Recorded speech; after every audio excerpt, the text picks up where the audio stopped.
What up, African families? Home team here, and I thought I'd switch it up a little and start a series I'll call A Closer Look. It'll simply be based on highlighting specific African ethnic groups and speaking about their unique history. There's definitely a lot we can miss concerning African history if we just focus on empires and kingdoms and such. So I think it'll be a good addition, but ultimately, we'll see how it goes.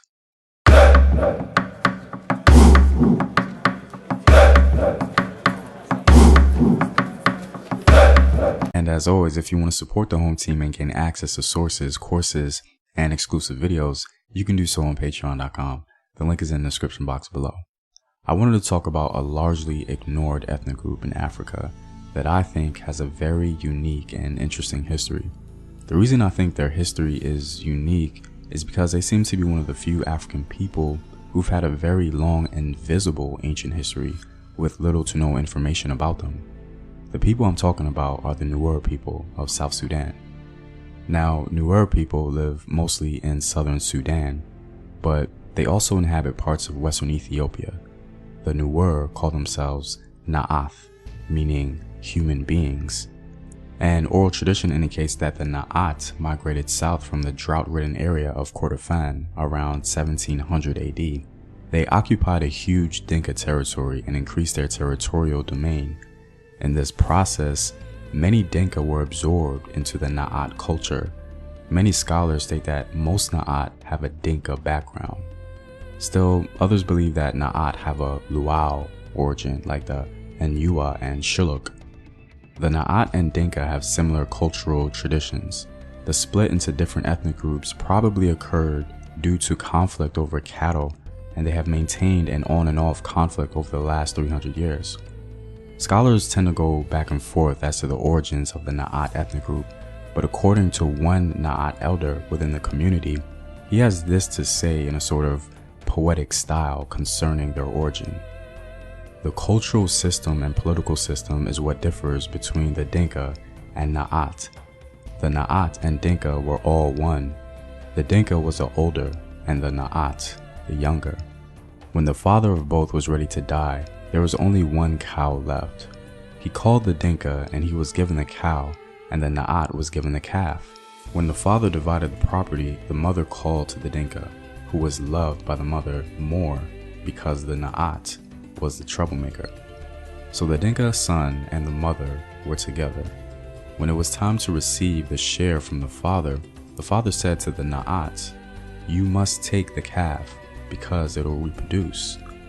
But the older Dinka pretended to be Na'at, and the next morning he deceived his father and received the calf. The next morning, the Na'at son found he had the old cow. So his father said, "You can go after the cow.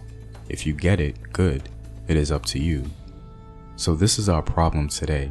The Na'at always have rotten cows, and when we raid Dinka cattle, it is because they are ours. The Dinka will not deny this. Now, whether the story is true or not doesn't really matter because it points to a very important feature in Na'at worldview and the relationship they have with their closest neighbor. So according to him, it would seem as though a long time ago, the Dinka and the Na'at were one. The Na'at call the supreme deity by the name of Quoth or Spirit. Quoth is the omnipresent creator of the universe. He is identified with the sky, which makes all that is above sacred. He is also called Quoth Nehel, spirit of the sky. The Na'at say he is like the wind. You cannot see him, yet he is everywhere. He reveals himself through natural wonders such as rain, thunder, and lightning. He is addressed in prayers as Quoth Gwawa, spirit of the universe. He created ritual and custom, providing some men with belief and others with nothing. Sustainer of life, he is called Yan, a living being, whose Ye is the breath that gives man life. Na'at believe Quoth is their friend, whom they call on in times of sickness. He is their protector, often called Guandong, ancestor or grandfather. Quoth can also be angry and is deemed distant because of his faraway presence in the sky.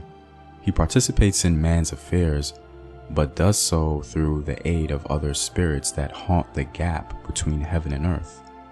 Quoth has the power to bring death and take and protect souls.